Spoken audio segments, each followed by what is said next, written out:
In this video, we're looking at how to set better goals. And there are 6 evidence-based principles that, if you follow them, will not only help you gain clarity on what type of goals you should set for yourself, but also give you confidence in your ability to achieve those goals, even and especially if you feel like goal setting hasn't worked for you in the past. So let's get into it, starting with principle number 1, which is that you should set specific, bigger goals for better performance. Now, you've heard this before. Everyone says things like aim higher, shoot for the moon and you'll land among the stars.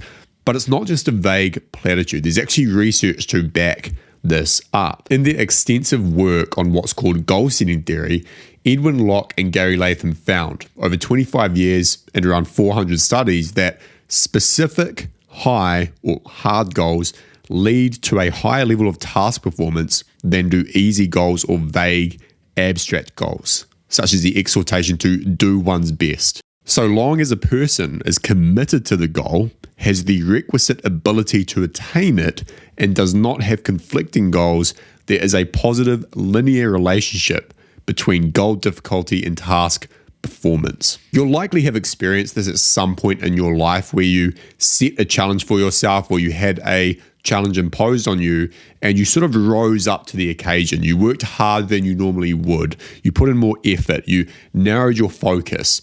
And this doesn't happen when you set goals that are too easy for you. In fact, often when you do that, when you set goals that are too easy, you kind of end up coasting and procrastinating more than you would with a more challenging goal. But how do hard goals lead to higher performance? Well, there's a few reasons. The first is that there's this directive function.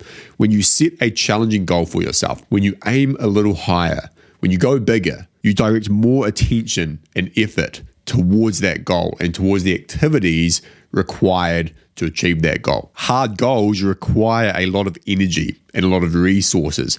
And because you have to focus, you do focus in a way that you wouldn't were they a bit easier or less challenging, right? You wouldn't treat them with the same amount of respect. There's this sort of tunnel vision that gets cultivated when you set a challenging goal for yourself. And you want this tunnel vision because it's what helps you execute well. There's a downside to it, which we'll look at in the next principle, but to some extent, you want this kind of tunnel vision. This is the directive function. There's also an increased incentive value. Achieving something difficult is inherently more rewarding. We see the achievement of challenging goals as more worthy, more important, and more motivating than easy to achieve goals. And so we will naturally push harder and persist for longer in pursuit of a goal that has a higher perceived value, which is usually a goal that's more challenging. Now, there's a bit of nuance here, and I want to talk about something that applies to short-term goals and immediate activities, and then extrapolate that into the longer-term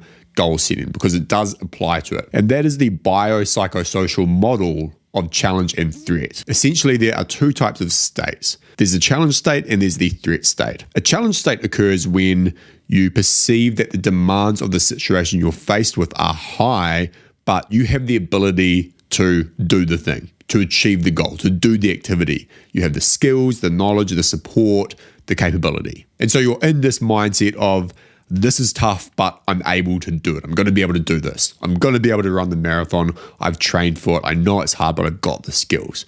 I know how to grow this business. It's going to be tough, but I know how to do it. It's a challenge. By contrast, a threat state is where you perceive the demands of the situation as exceeding your skills, your resources. And so you're more in the mindset of, this is more than I can handle. This is too much. I don't know what to do.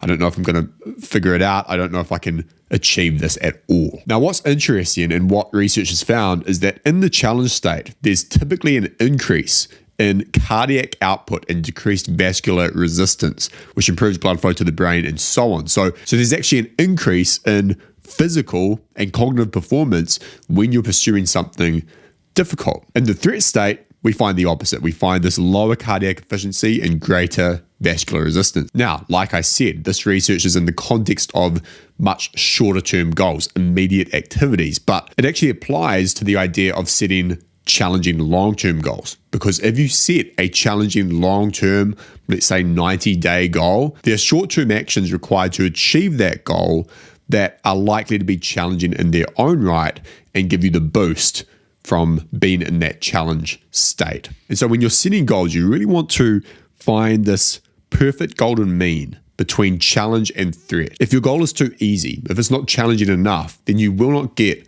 the performance boosts and benefits that come via challenge. And if you make it too hard and too unattainable, then it's simply going to overwhelm you and you might not even get started. All this to say, there is some truth to the idea that you rise to the level of your goals if they're challenging enough. And beyond the immediate performance gains that you get from this, there's also strategic benefits to setting more challenging goals, even goals that seem a little bit outlandish to you. And this is because there's a selection pressure of sorts that forces you to think about different solutions. For example, let's say you run a business and your goal is to increase revenue by 25% next year.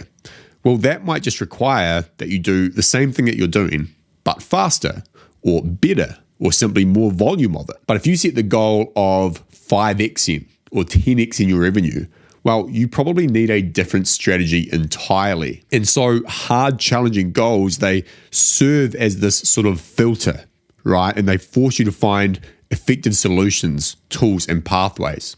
As Benjamin Hardy says, seemingly impossible or massive goals are highly practical because they immediately separate what works from what won't, illuminating the paths that have the greatest efficacy. Now, there's a caveat here, which is that big goals, challenging goals that you don't know exactly how to achieve, because a lot of the times you won't, they can create a level of anxiety that reduces performance and creates a strong sort of self-doubt and resistance. Fortunately, there's a way around this. And that leads me to principle 2, which is to reframe your goals as learning goals. Sometimes specific difficult goals do not lead to better performance than simply urging people to do their best. Focusing on reaching a specific performance outcome on a new complex task can lead to a tunnel vision, a focus on reaching the goal rather than on acquiring the skills required to reach it. In such cases, the best results are attained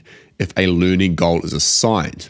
That is a goal to acquire the requisite task knowledge. So Latham and Brown, in their research, they looked at a bunch of MBA students and they found that the students who set specific learning goals, such as learning to network or mastering a specific course, objective, or material, subsequently had higher GPAs and higher satisfaction with their MBA program than people who simply set a long-term end goal, like performance goal. I want this GPA by the end of the year. A learning goal is focused on the skill acquisition, not just the outcome.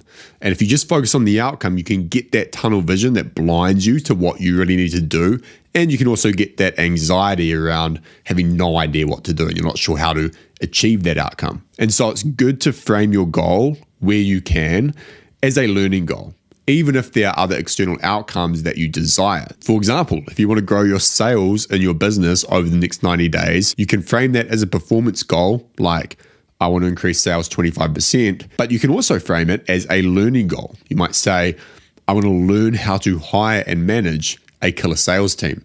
And a 25% increase in sales is actually downstream of that learning goal, of that skill acquisition. Now, it's important to note that this is actually considered in some ways a trait. And so you have people who are very learning goal oriented and those who are performance goal oriented. If you're performance goal oriented, then you care a lot about looking good. A lot of your goal setting and your goal adherence and your actions, the actions that you take, are geared towards external validation. The problem with that is that it can cause you to set wrong goals or goals that you know you can achieve or won't have too much errors, so it makes you look good. People with a learning goal orientation tend to choose tasks in which they can acquire knowledge and skill. Those with a performance goal orientation tend to avoid tasks where others may judge them unfavorably due to possible errors they might make. Hence, they tend to choose easy tasks in which they can look good in the eyes of others. The good news is, even if you are performance goal oriented for whatever reason, you can shift yourself into a state of learning goal orientation by being deliberate about your goal definition and your goal setting, by saying deliberately, I am pursuing this goal to increase my skill in X or Y or so on, and making that clear to yourself and understanding that mistakes and trial and error are part of the process. Speaking of mistakes, trial and error, failure, this is one of the biggest benefits to having a learning goal. It shifts you away from this binary success, fail sort of view. Let's go back to the sales team example. You want to increase your sales by 25%. Well, if you're performance goal oriented and you only increase sales by 10%, then you're failed, right? It doesn't feel good. And that threat of failure can induce unnecessary anxiety and stress and actually make you perform worse than if you were oriented around the mastery component of that goal, the skill acquisition. And so the 25% increase in sales goal becomes secondary to, I want to learn how to hire and manage a good sales team. And it's likely that when you make the learning goal the primary goal, you're more likely to achieve the secondary goal, which is the performance goal. This is due to enhanced metacognition and performance. We believe that a learning goal facilitates or enhances metacognition, namely planning, monitoring, and evaluating progress towards goal attainment. Metacognition is particularly necessary in environments in which there is minimal structure or guidance. So a couple of examples.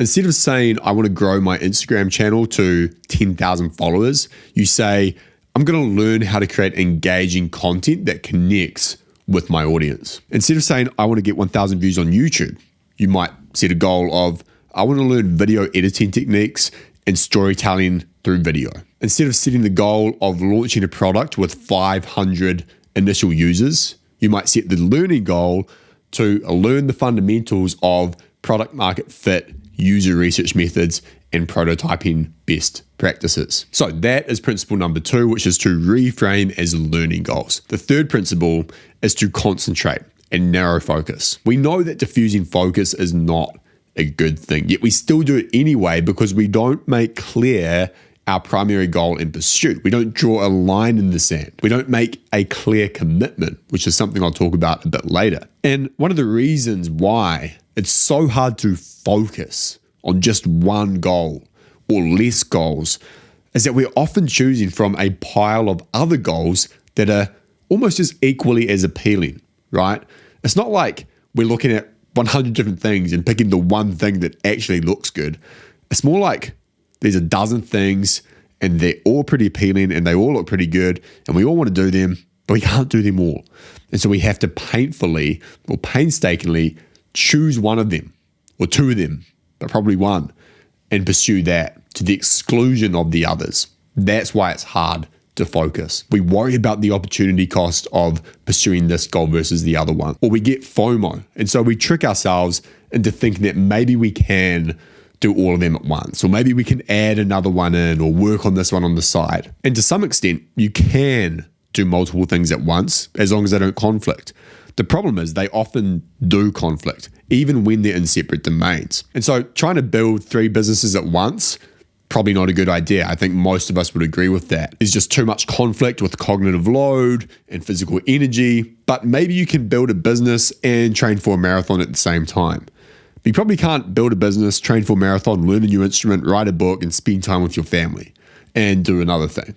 Right? That's too much. You want to converge and concentrate your resources, your cognitive resources, your energy, your thought time, your capacity onto one leverage point, which is your hard, challenging goal, the thing that is most worthwhile. And I don't think this act of convergence is a one-time thing. I think it's something you have to constantly remind yourself to do in pursuit of your goal, because it's so easy for entropy to set in and to start adding more things to your plate or doing this thing on the side. You have to constantly pull yourself back into focus. Okay, principle number 4 is coherence and alignment. So far, we've looked at setting big goals, reframing them as learning goals, and then narrowing the focus. But if you do all these things, yet your goal doesn't align with your nature or your deep-seated values, then it's not going to work. You're going to face resistance at every turn. You're going to encounter immense amounts of cognitive dissonance that hold you back.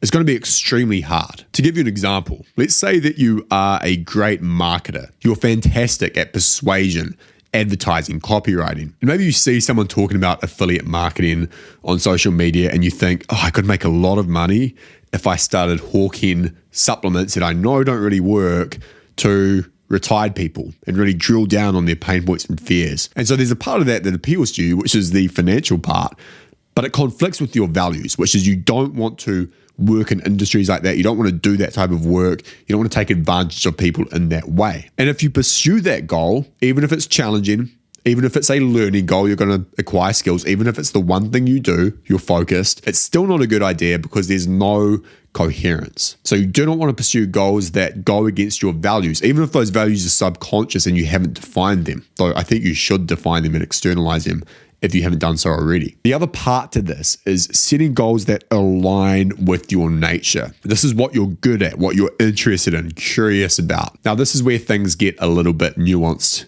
and complex because it's so easy to fall into the trap where you set easy goals that don't challenge you, but you do so under the guise of leaning into your nature. So you say something like, oh, I'm not going to start the YouTube channel that I kind of want to start because I'm more of a writer, I'm more of a text guy. Like I'm not a video guy. Yet you could be a video guy, you just haven't built the skills there. So you want to be very careful about saying this is my nature and I don't do anything else. It's more about taking the good aspects of your nature and figuring out how to expand and evolve them to their highest potential. So maybe you're more of a writer than a salesperson. Well, that doesn't mean you shouldn't learn sales. It's a useful skill to have. It probably means that trying to pursue a career in sales is perhaps not better suited for you than trying to leverage your writing ability in some sort of way. You want to be maximizing your strengths, but maximizing your strength is not easy. It's not comfortable. It's a very challenging thing to do. You must take it seriously. So lean into your nature, find the challenging goal that aligns with it, but pursue it with intensity and seriousness. Don't just make excuses and pursue the comfortable, easy thing that you're used to. Last thing I'll say on this particular principle is that this is not a rational, systematic thing, this finding coherence and alignment. It's a more intuitive thing. You're looking for a goal that is emotionally resonant to you and feels enjoyable but difficult to work on. In other words, it feels worthwhile. You're not looking to eliminate frustration. You're not looking to eliminate resistance entirely. You're looking to avoid incoherence, misalignment, disconnect. It's a type of feeling that's hard to describe, but you know it when you're experiencing it. All right, principle number 5 is to make commitments, not just vague intentions. If your goal is just a vague intention, if it's just a nice to do, then you likely won't achieve it.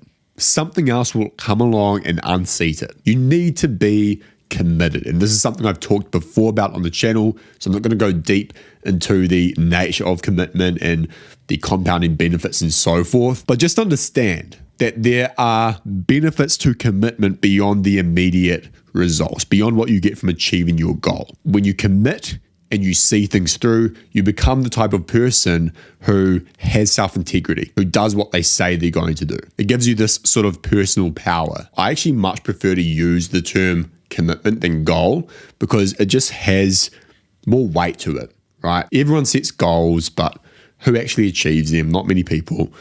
Commitment, when you say I'm committed to this, it's a little bit more serious. You know, it's a different type of language, but you actually have to be committed. You can't just throw that term around. And so once you've decided on the goal that you're going to commit to, you want to raise your level of commitment. You want to be serious about it. And there's a couple of ways you can do this to increase your commitment energy, let's call it. The first is to publicly commit. For example, on this YouTube channel, I've said multiple times in multiple videos that a goal of mine or a commitment of mine is to publish 100 videos. I made it very clear to myself and to others that this is a commitment, that this is something I'm doing no matter what. Doesn't matter what the external results are, doesn't matter if the channel grows or not, I'm going to publish 100 videos. And there have been times where I felt like quitting, abandoning that goal, replacing it with something else. But then I think of how I'll be judged if I do. And I think without that public commitment, it would be a lot easier to give up. Now, there's a little bit of tension and nuance here because there is research to suggest that when people announce their goals publicly before taking action, they can experience this premature sense of accomplishment. And they get a sort of psychological reward without even doing any of the work. They get that dopamine hit. And so when you tell others about your goals, about your commitments, about what you're going to do, you can create this illusion of progress, even though you haven't really made much or any progress. At the same time, there's an array of evidence that suggests making public commitments and being held accountable increases goal adherence. So what's the answer? Well, I like to use the progress first rule, which is that you shouldn't make a public commitment. You shouldn't tell people about what you're going to do before you start it, before you take action, especially if you have a tendency to tell people, hey, I'm going to do this, and then you never do. And they start to see you as a person who, says a lot of stuff but never does it, which I've been in that camp a few times and it's not great. So you want to start working quietly, work in the dark, prove to yourself that you're serious, make some progress before you go and tell others. And when you tell them, when you make a public commitment, be specific. Don't say, I'm going to get healthy. Say, I'm going to lose 10 pounds in the next 6 months. And here's how I'm going to do it. So that's the first thing. Make public commitments, but make some progress first before you do. Second is motivation stacking. So what are the benefits beyond the benefits? For me, with the YouTube goal, okay, if I make 100 videos, there are some immediate benefits, which is that I will likely grow the YouTube channel. I might get some coaching clients. I might make some money. But there are benefits that I deem more rewarding than those, which is there's this internal sense of satisfaction that one gets from seeing something through. I mean, it's taken me over 2 years. And so to complete that commitment is very rewarding intrinsically, right?